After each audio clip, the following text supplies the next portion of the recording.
Mis amigos, ¿qué tal? ¿Cómo están? Hoy es sábado y está mejorando muchísimo el clima, así que los ánimos están mejor porque el invierno deprime, aunque algunos no lo crean.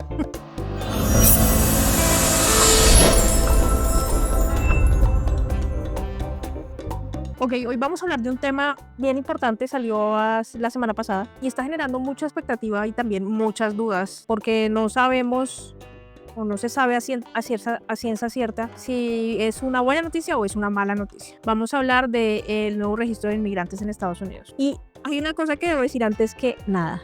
Me disculpo porque en muchos canales y en muchas noticias oficiales están diciendo la palabra registración.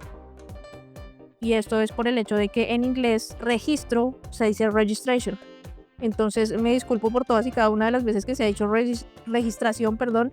En vez de registro, pues por cada una de ellas Cervantes arranca una página de Don Quijote de la Mancha.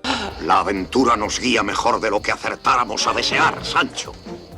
Pero bueno, no importa. Aquí seguimos educando al mundo con la doctora Papitas. Entonces, ok, vamos a hablar sobre de qué trata el registro, quiénes tienen que hacerlo, cómo debe hacerse, quiénes no tienen que hacerlo. Pero también vamos a hablar, no nos vamos a limitar solo con traerles la noticia, sino vamos a hablar sobre el trasfondo de estos requerimientos estatales. Es una cosa bien interesante. Hay muchas personas que no saben si temer, hay otras que están emocionadas y ya más adelante les voy a decir por qué. Bien. Así que vamos. ¿De dónde traigo esa información? Bueno, resulta que el gobierno el 20 de enero, que fue cuando Trump se hizo presidente, se posesionó como presidente de Estados Unidos, él firmó muchísimas órdenes ejecutivas, todos estamos al tanto de eso. Pero firmó una que ordena el registro para inmigrantes indocumentados y es muy importante cómo se llama la ley, porque de ahí como que nos indica más o menos cuáles son las intenciones, ¿verdad? La ley se llama, o la orden ejecutiva se llama Protecting the American People Against Invasion, o en español, protección para los americanos en contra de la invasión, ¿ok? Entonces, bien, la invasión. Este registro ya está en vigor, yo les voy a dejar acá en los comentarios como un enlace para que, si ustedes gustan, se registren, pero es una cosa que ya está pasando, ¿listo? Este registro busca recopilar información detallada sobre las personas, su dirección, empleo y situación migratoria. Entonces, bien, vamos a hablar lo primero. Lo primero que tienes que hacer es crear una cuenta en USIS. También te voy a dejar el link en la descripción. Y ahí pues llenas unos datos en tu registro. ¿Mm? Todas las personas extranjeras mayores a 14 años que, uno, no han tenido un registro de huellas dactilares cuando aplicaron a una visa, dos, y que hayan permanecido por más de 30 días o más tiempo en el país. Es decir, si una persona viene de vacaciones 15 días, pues no tiene que registrarse, lógicamente. Si son padres de menores de 14 años, deben registrar a sus hijos después de 30 días, y esto es importante, después de 30 días de que el niño o niña cumplió 14 años, debe re-registrarse como mayor. Es decir, yo como papá de mi niño de 7 años, el micrófono, yo como papá de un niño o una niña de 7 años, lo registré en su momento, pero el niño ya cumplió 14 años. El niño después tiene 30 días para registrarse él solito, ¿listo? Es decir, que ese niño fue objeto de 2 registros. Quienes hayan entrado con visa de turista, residentes permanentes, extranjeros que hayan entrado con parol o CBP-1, no importa si el parol ya expiró. No importa. Si ustedes entraron por parol, igual les tomaron huellas. Extranjeros que estén en proceso de remoción o que tengan audiencias de cortes pendientes. No deben registrarse, ojo. Extranjeros a los que se les haya generado una tarjeta en la frontera. Extranjeros que estén en Estados Unidos sin inspección ni parol. Visitantes canadienses que hayan pasado por la frontera y tengan evidencia del registro. Extranjeros que solicitaron uno o más beneficios a UCIS como estatus juvenil, TPS y no tengan evidencia de este registro. Ahora, aquí hay una cosa que a mí particularmente esto me genera una duda. Y si alguien sabe la respuesta, por favor, escriban en los comentarios porque es una duda genuina, ¿sí? Si hay gente a la que ya le fueron tomadas huellas para sacar su permiso, pero no están incluidas en los que no registran, no necesitan registro, ¿eso quiere decir que tienen que registrar sus huellas nuevamente? De ser la respuesta sí, es un despilfarro de recursos volver a hacer lo que ya fue hecho. Es decir, porque cuando a ti te van a sacar el permiso de trabajo, te registran las huellas, pero si no estás en esa lista, quiere decir que tienes que registrarte para que te vuelvan a sacar las huellas, porque al final, ojo, el objetivo de este registro es que, bueno, ya vamos a hablar sobre eso, pero después de que tú haces el registro, te llega una citación a que pongas los biométricos, es decir, que te tomen una foto, que pongas tus huellas. Entonces, pues no es muy claro este tema. Dirección actual, lógicamente, teléfono, empleador, si aplica, historial de ingresos al país. Tú creas una cuenta en UCIS, acá les voy a mostrar lógicamente cómo básicamente luce la página de UCIS por donde puedes crear la cuenta, haces el registro, recibes una citación a toma de huellas, como te decía, y vas a la cita y te toman las huellas. El último paso es que recibes una evidencia de registro, que es como una hojita, un soporte que tienes que cargar en todo momento porque, ¿qué pasa si no la llevas? Pues se asume que no te registraste y ya vamos a hablar de las consecuencias. Y aquí hay un tema súper controversial. Resulta que ustedes, yo lo he expuesto en los videos de este canal, están deportando básicamente a todas las personas que tienen récord criminal, ¿cierto? Resulta que si tú no te registras, el gobierno amenaza con que te van a imponer récord criminal por el hecho de no haberte registrado, ¿sí? Y en este punto, si me preguntan a mí, todo se trata de una maraña y una trampa que se basa en la siguiente falacia. Ojo, el gobierno no sabe dónde están los indocumentados. El gobierno quiere sacarlos a todos. El gobierno amenaza a los indocumentados en que si no se registran, les va a poner un récord criminal. Pero mi pregunta es, ¿dónde va a poner el récord criminal si la mayoría de los inmigrantes indocumentados no están en la base de datos del gobierno? O sea, para mí personalmente, es una amenaza para que la gente que come de cuento, como decimos en Colombia, se registre para que lo sepas. Y ahí sí, como decimos, más claro no canta un gallo. Pero bueno, hay muchas opiniones divididas respecto a esto y lógicamente yo simplemente les informo y les comento mi posición o lo que yo considero, pero cada uno cree lo que quiera creer. Ahora, suponiendo que no es así, que no se registra uno para que lo deporten, no contamos con todas las demoras y la congestión que en este momento tiene el gobierno con todos los deberes que ha impuesto, de más el actual presidente, a todos los agentes de inmigración, a los jueces de inmigración. Porque tras del hecho, les voy a dejar acá la noticia, en el último mes el gobierno ha despedido un poconón de jueces de inmigración y de agentes y oficiales de inmigración, que se supone que son todos los que ayudan a que estos procesos de inmigración pues se den de forma efectiva. Entonces, yo no entiendo de esta presidencia qué pretende hacer con todas estas leyes que no puede cumplir porque básicamente se está haciendo una zancadilla, una autozancadilla. Pero bueno, allá ellos. Y en este punto hay dos factores a tener en cuenta. El primero es que, por un lado, no hay una propuesta de regularización general, pero han existido dos iniciativas dirigidas a grupos específicos. El primero es la Golden Visa, que se ha introducido como un programa que ofrece permisos de residencia a cambio de una inversión de $5 millones. Lógicamente, pues este programa está orientado a personas adineradas que buscan residir en el país. Y sobre esto me parece un poco como pues perturbador, pero también muy diciente porque denota que realmente no hay un trasfondo sobre por qué el gobierno está contra los inmigrantes, porque pues cualquier persona como un Pablo Escobar o un Chapo Guzmán puede comprar una Golden Visa y no pasa nada. Pero si una persona de a pie que viene y paga impuestos, trabaja fuertemente, contra ellos sí se van con toda la fuerza que tienen. Entonces, lo que denota es que las prioridades del gobierno son gente que tenga plata y la verdad en este punto, en contra de todo lo que ellos dicen que los bajan los inmigrantes, no sé qué, no, a ellos lo que les importa es el billete. Y pues, si no, no había una Golden Visa de $5 millones. Pero bueno. Y un dato curioso acá, bien interesante. En Estados Unidos para 1920 era ciudadano y podía votar el hombre que pagaba impuestos. Y hoy en 2025, aunque pagues impuestos, no eres ciudadano, pero sí engordan la bolsita del Estado con ese dinero. Un poco irónico, ¿no? O sea, como cómo juega Estados Unidos con este tema de quién es ciudadano, quién puede pagar impuestos, o sea, ahí se está jugando y más adelante veremos cómo manipulan a las masas para saber quién está dentro de la rosca y quién no. ¿Cuál es la otra iniciativa que beneficia a un grupo en particular? Bueno, hay un proyecto de ley que se está reimpulsando o impulsando en el Congreso que permitiría alrededor de 400.000 venezolanos que residen en Estados Unidos desde antes del 31 de diciembre de 2021, pues solicitar un ajuste de estatus para que puedan obtener la residencia permanente. Pero como vemos es a los venezolanos y o es solo un proyecto de ley y pues el tema de la Golden Visa realmente no son cosas que yo considere pues wow, sí, qué emocionante. Pero bueno, esas son dos iniciativas que apuntan a que hay algún mínimo interés en regularizar a personas en este país.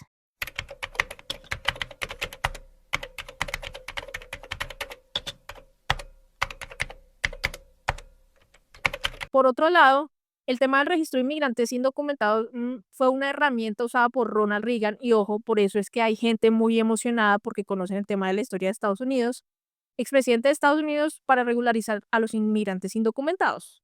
Básicamente, para resumirles el chisme, esto funcionó de la siguiente forma. El proceso de regularización de inmigrantes durante el gobierno de Ronald Reagan es uno de los precedentes más importantes en la historia de inmigración de Estados Unidos. Se llevó a cabo bajo una ley que se llama IRCA, por sus siglas en inglés, aprobada en 1986. Ahora, ¿qué fue IRCA? La IRCA, Immigration Reform and Control Act, fue una ley bipartidista y quiero hacer un paréntesis chiquito sobre el tema del bipartidismo acá. O sea, que solo hayan dos partidos te demuestra lo poco democrático que es Estados Unidos. Pero bueno, cerremos el paréntesis. Que buscaba atacar el problema de la inmigración irregular con un enfoque combinado. Lógicamente, lo mismo de siempre, sanciones para empleadores que contratan a inmigrantes indocumentados, fortalecimiento de la vigilancia fronteriza, pero el tercer punto es bien interesante. Había un programa de regularización para ciertos inmigrantes indocumentados que ya vivían en el país. ¿Quiénes podían regularizarse entonces? La ley permitió la legalización de alrededor de 2,7 millones de inmigrantes que cumplían con ciertos requisitos. Y acá vamos a hablar de los requisitos. Haber vivido de forma continua en Estados Unidos desde antes del 1 de enero de 1982. Es decir, llevar más de 4 años aquí en el país. No tener antecedentes criminales graves, demostrar conocimientos básicos en inglés, historia y civismo estadounidense, aunque había excepciones para ciertos grupos, y presentar evidencia de trabajo o residencia continua. ¿Cómo fue el proceso? Bueno, pues por eso es que hay tanta emoción, porque el primer paso para esto fue que los inmigrantes que calificaban debían registrarse ante las autoridades migratorias. Si eran aceptados, pues recibían una residencia temporal por 18 meses y después de este periodo podían solicitar la residencia permanente. Ahora, no se emocionen de a mucho y les voy a explicar por qué yo particularmente creo que esta no es la opción o no es la razón por la que están buscando este registro. Y vamos a hablar un poco de historia de Estados Unidos y para eso voy a leer un extracto de un artículo supremamente exacto de lo que pasa en Estados Unidos de una escritora que se llama Robin DiAngelo, llamado The Perception of Race, o en español, La percepción de la raza. Cuando la esclavitud de Estados Unidos fue abolida en 1865, ser blanco se mantuvo como un factor profundamente importante para legalizar la exclusión racista y la violencia en contra de los afroamericanos que continúan nuevas formas. Para tener ciudadanía en Estados Unidos y los derechos que la ciudadanía conlleva, tú tenías que ser legalmente clasificado como blanco. Entonces, las personas no blancas comenzaron a pedir ante las cortes ser reclasificadas. Ahora las cortes y la Suprema Corte en particular estuvo en la posición de decidir quién era blanco y quién no lo era. Por ejemplo, los armenios ganaron un caso de reclasificación como blancos con ayuda de un testigo científico que manifestó que ellos eran efectivamente caucásicos. Un año después, la Corte estableció que los indoasiáticos no eran legalmente blancos, aun cuando ellos eran científicamente clasificados como caucásicos. Para justificar esta contradicción, la Corte manifestó que ser blanco era basado en un concepto generado por un común entendimiento sobre lo que era ser un hombre blanco. En otras palabras, las personas que ya eran vistas como blancas eran las únicas que podían decidir quién era blanco también. La metáfora de los Estados Unidos como una gran amalgama o crisol, en el cual los inmigrantes de alrededor del mundo vienen juntos a fundirse en la sociedad unificada a través de un proceso de asimilación, es una idea muy acogida. Una vez que los inmigrantes aprenden inglés y se adaptan a la cultura americana y sus costumbres, ellos se convierten en americanos. La realidad es que solo a los inmigrantes europeos les fue permitido fundirse o ser asimilados en la cultura predominante de los siglos XVIII y XIX, porque aunque estas personas tenían identidades culturales, estos inmigrantes fueron percibidos como blancos y que podían pertenecer. Y entonces, relacionado con esto, voy a hablar de la actualidad de este país. Hay una cosa que me parece y siempre me ha parecido muy violenta en términos, digamos, psicológicos para nosotros los latinoamericanos y es que hay una encuesta o siempre las entidades gubernamentales nos mandan encuesticas después de que nos han hecho lo de la licencia o cualquier otra cosa. Y en estas encuestas salen estas dos preguntas que me parecen muy perturbadoras. ¿Eres hispano o latino? Y pues uno pone, hombre, sí. Y la siguiente pregunta es, ¿cuál es tu raza? ¿Y cuáles son las opciones? Nativo de Alaska, indioamericano, asiático, blanco o afroamericano, nativo de Hawái o hawaiano, o otro isleño de otra isla del Pacífico. O la última opción es blanco. Entonces tú quedas como,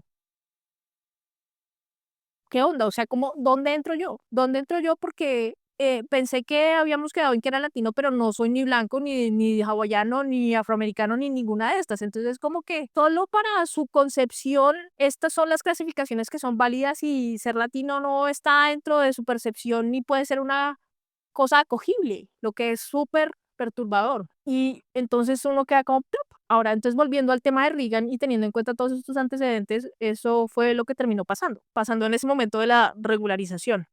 Aunque la IRCA no estableció preferencias explícitas basadas en el origen nacional, en la práctica ciertos grupos enfrentaron ciertos desafíos. Por ejemplo, muchos centroamericanos que vivían de conflictos armados en sus países fueron clasificados como migrantes económicos, en lugar de refugiados, lo que limitó su acceso a la regularización. Simplemente no les dio la gana de clasificarlos como regularizables. Así, o sea, el blanco elige quién es blanco. Además, la administración Reagan implementó políticas que dificultaron la solicitud de asilo para personas provenientes del Caribe y Centroamérica, incluyendo la detención de solicitantes como medida disuasoria. O sea, no solo no los regularizaron, sino que los detuvieron como una medida disuasoria de que ni siquiera se registrasen. ¿Les suena como esa forma de actuar, ese modus operandi? Y al final, si ustedes ven las películas, ustedes de las películas gringas pueden sacar un montón de información. Del Padrino o de cualquier película gringa, hay muchos apellidos italianos. Realmente a ellos, bueno, voy a decirles un hash que yo creo personalmente que fue lo que pasó. Y es que la mafia italiana metió un billetico ahí para que regularizaran a su gente. Pero pues eso es un chisme, yo creo, ¿no? ¿Cómo recordarás? Recibiste un favor de nuestra, ¿cómo te lo diría? Organización criminal. ¡Oh, chichi! Y llegó el momento de que tú nos hagas un favor. Pero sin embargo, si ustedes ven todos, bueno, hay un montón, y si ustedes hablan con gente que tiene apellidos italianos y también polacos y tal, entonces ustedes les da, o sea, si se ponen a pensar en esto, pues, tú tienes razón, o sea, solo regularizaron gente de Europa porque eran más parecidos a ellos y porque eran blancos, porque estos blancos de acá eligieron que ellos sí podían ser llamados blancos.